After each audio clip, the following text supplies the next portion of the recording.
Bihar and Odisha before April. The same demand is there. The same Andhra Pradesh Reorganization Act is there. It was there. The Chief Minister was a different person. The same act, for 10 years, how did you treat them? For 10 years, how did you treat Bihar? When a leader wears one cap, you treat him one way. When he changes that cap and he wears another cap, you treat him another way. I don't grudge at all you're giving relief to Andhra Pradesh or Bihar.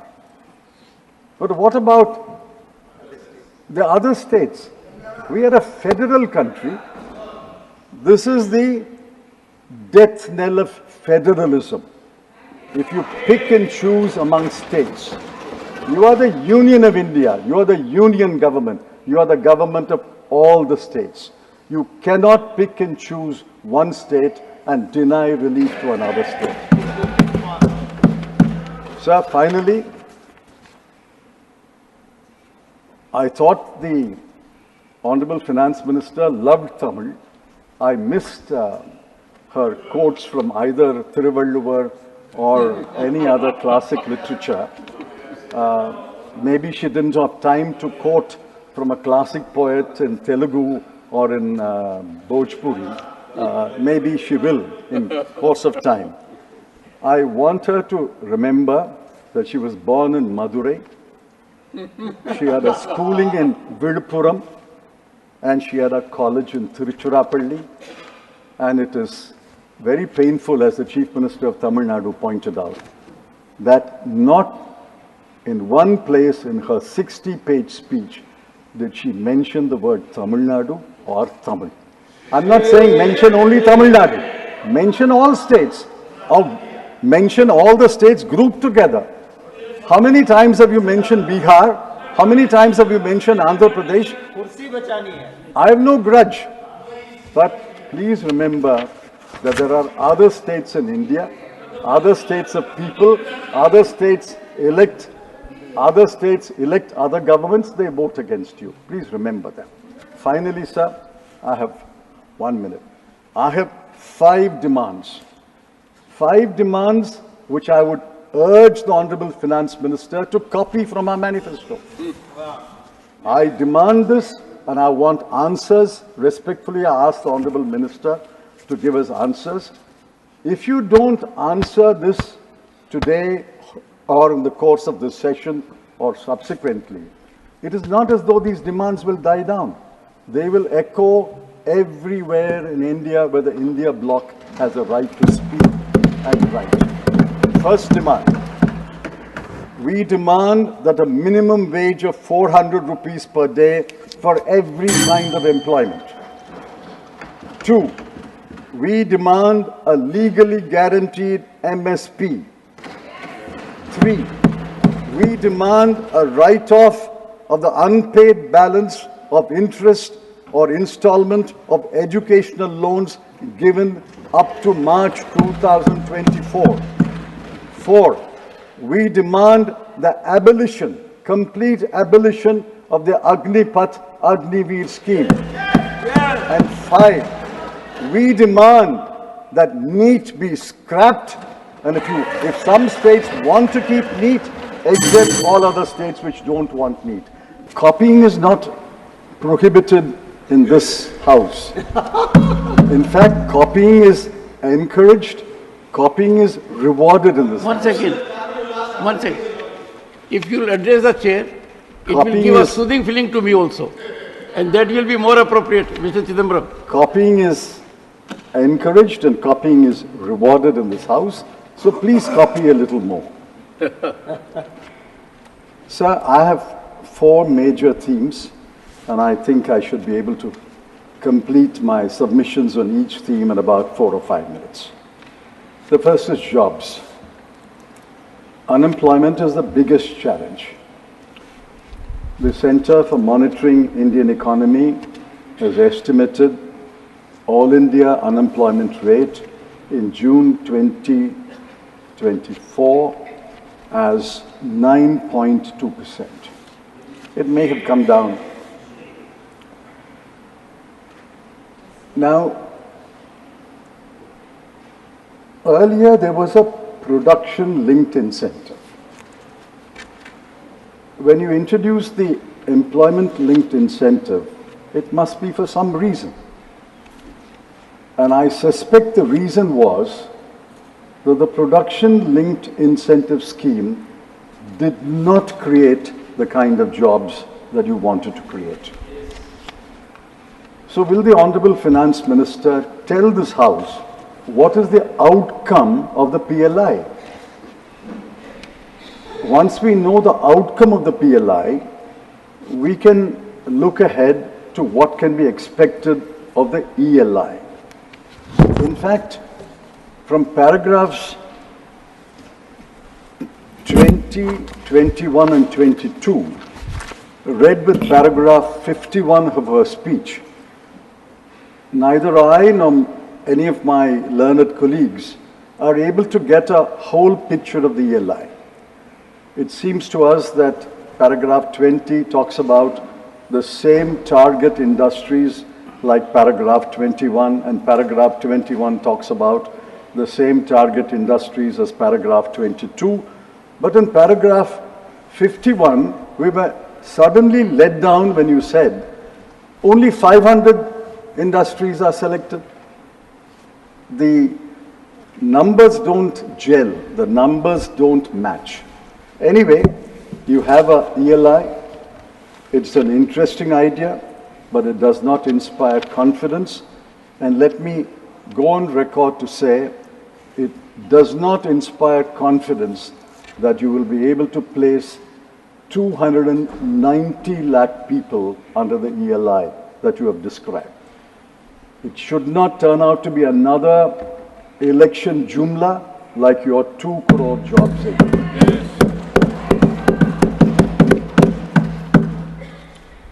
Now look at the magnitude of the unemployment problem. Uttar Pradesh Police Department conducted an examination for 60,244 vacancies. 48 lakh persons applied and wrote that examination. It was cancelled a couple of days later. Air India wanted to fill 2,216 vacancies of handymen to do diverse jobs like repair and maintenance. 25,000 people thronged Mumbai airport for a walk-in interview, and the police had been called to restore law and order. A private company in Gujarat sought to fill 5 positions. 1,000 persons barged into that company. Madhya Pradesh advertised 15 low-skilled government jobs. 11,000 applications were received.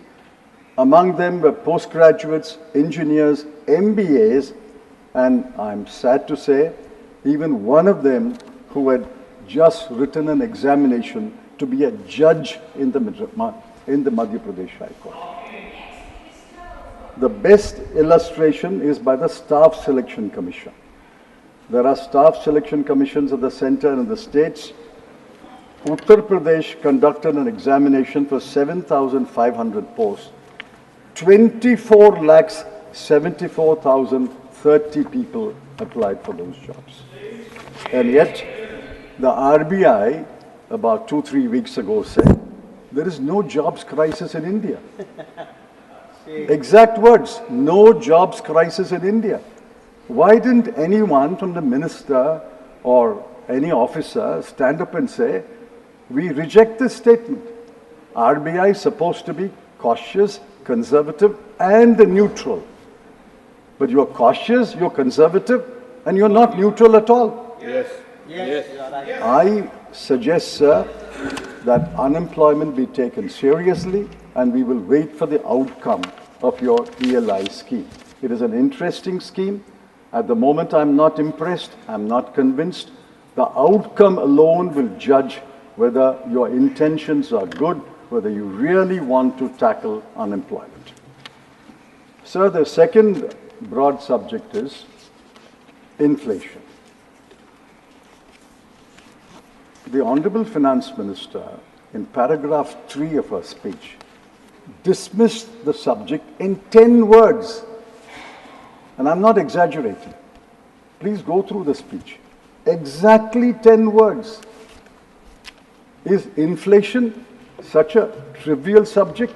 You can deal with it casually and dismiss it in 10 words? WPI inflation is 3.4%. CPI inflation is 5.1%.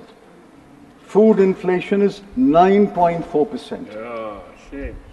This is data collected where you can collect data, mostly along towns and villages abutting the national highway, at best the state highway, at best the district highway.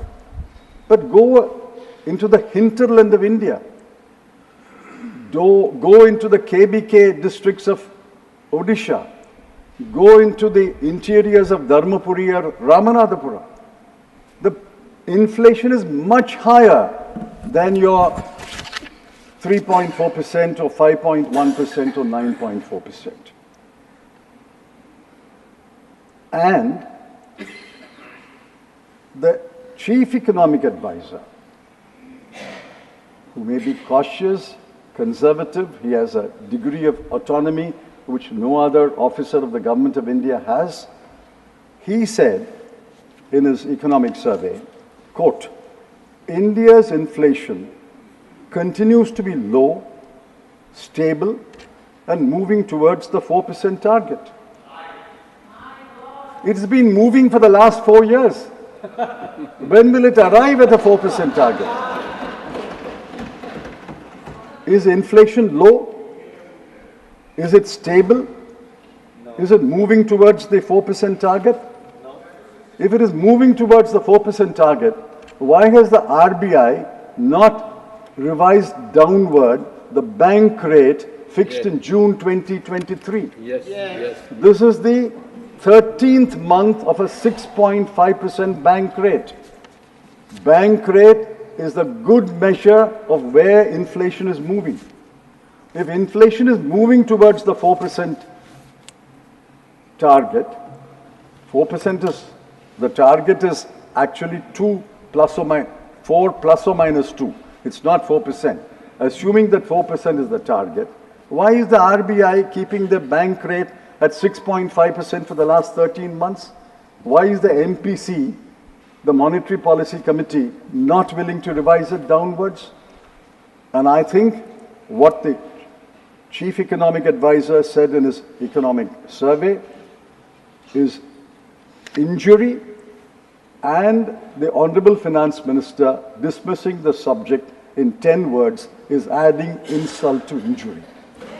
Inflation is a humiliating situation because every family is hit by inflation.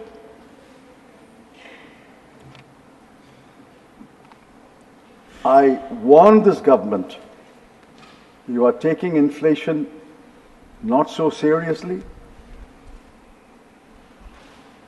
The last set of by-elections punished you. You will not agree. But I think the last set of by-elections were out of 13 seats, 10 seats were won by the India bloc. It's a punishment, a warning administered to you. And if you don't take inflation seriously, you will be punished more. If you want to suffer the punishment, you're welcome to suffer the punishment.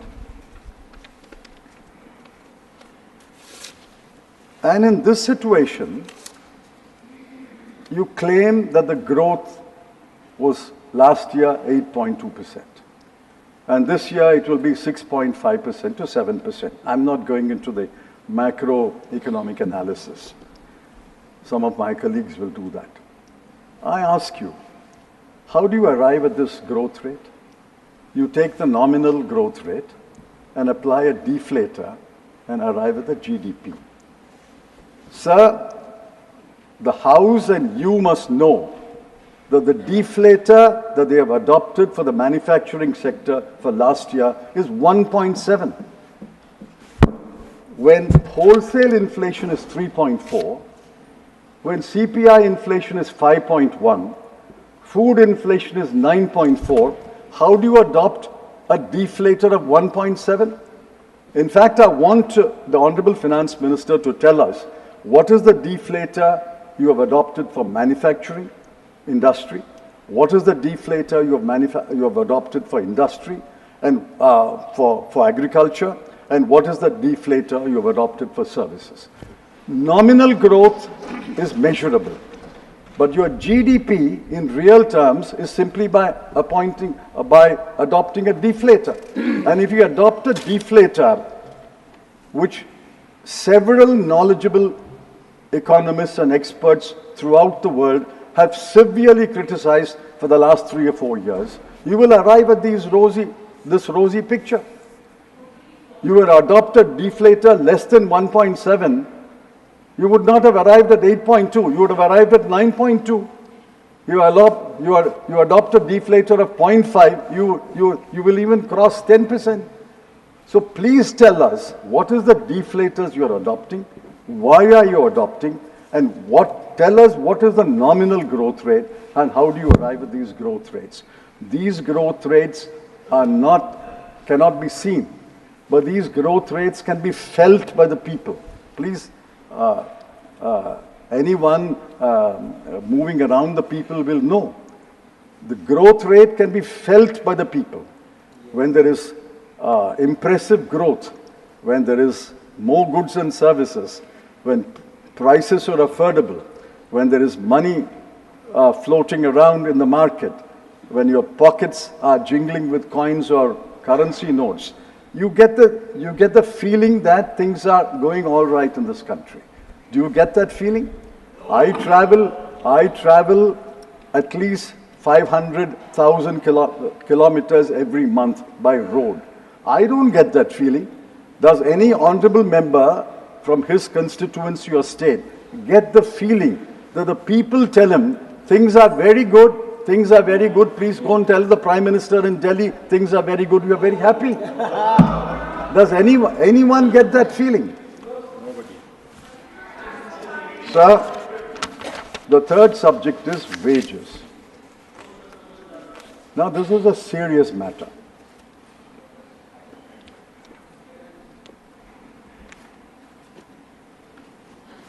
The Honorable Finance Minister said, I have given relief. Who has she given relief to? I don't grudge the relief. She has given relief. But who? In 22-23, the last figure I was able to access, the number of taxpayers is 7.4 crore. It may have increased to 8.5 crore. Out of that, 65% have zero tax liability. They file a return, but no tax. Assuming that the 60% remains constant, of say 8 crore or 9 crore taxpayers today, 5.5 to 6 crore will be zero tax liability. You have given relief to people who move to the new tax regime. The new tax regime, I've seen various calculations. Each paper has got a calculation. I have a chartered accountant who's given me a calculation from Gujarat, and he is very knowledgeable. He says that the relief given is between 9,651 rupees to 17,651 rupees. To whom? To this 2 to 3 crore people. India does not consist only of these 2 to 3 crore people. There are 142 crore in this country. Out of 142 crore, let's assume you have given relief to 2 to 3 crore people. What about the rest? Do you know the conditions of the rest? Your household consumption expenditure survey of the government of India counted that the bottom 50%,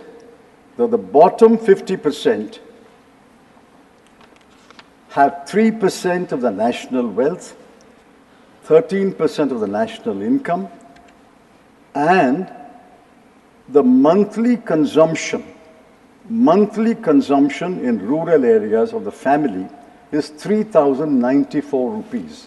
Multiplied by 12, you will arrive at about 37,000 rupees a year. In urban areas, it's 4,963 rupees. Multiplied by 12, you get 60,000 rupees.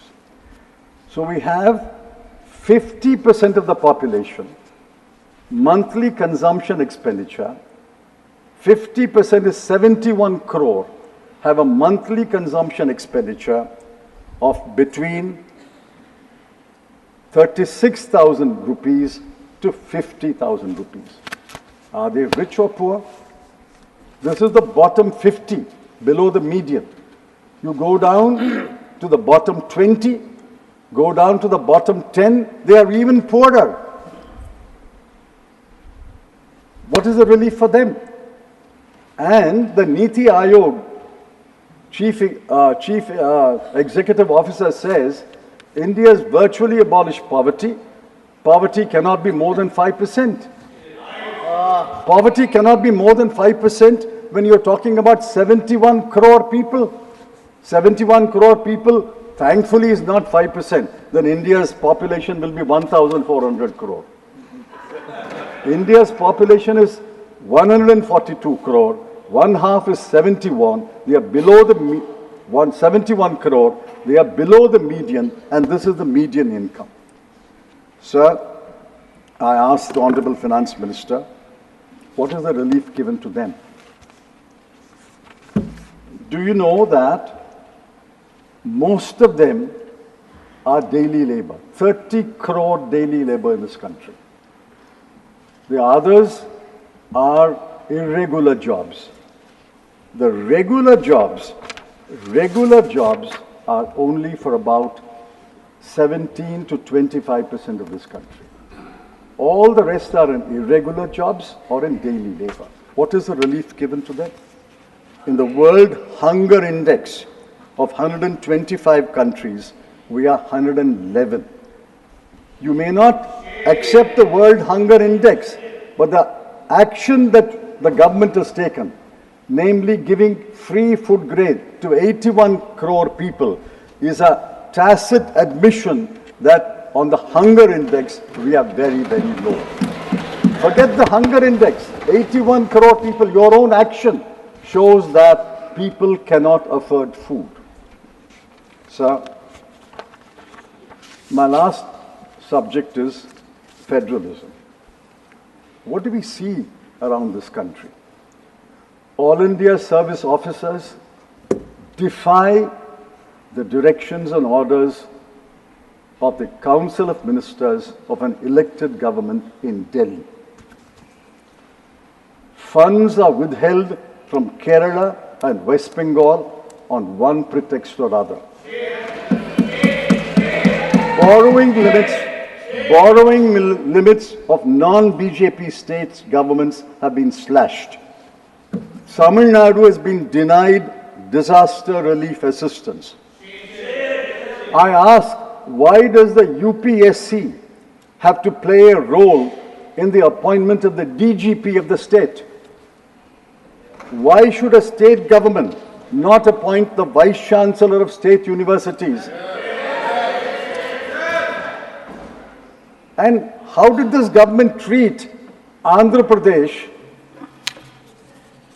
and Bihar and Odisha before April?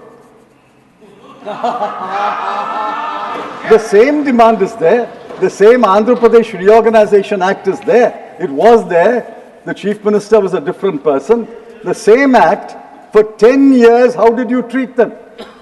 For 10 years, how did you treat Bihar? When a leader wears one cap, you treat him one way.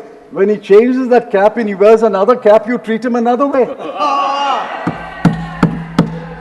I don't grudge at all you're giving relief to Andhra Pradesh or Bihar. But what about the other states? We are a federal country.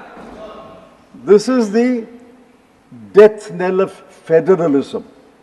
if you pick and choose among states, you are the Union of India, you are the union government, you are the government of all the states. You cannot pick and choose one state and deny relief to another state. Sir, finally, I thought the Honorable Finance Minister loved Tamil. I missed her quotes from either Thiruvalluvar or any other classic literature. Maybe she didn't have time to quote from a classic poet in Telugu or in Bhojpuri. Maybe she will in course of time.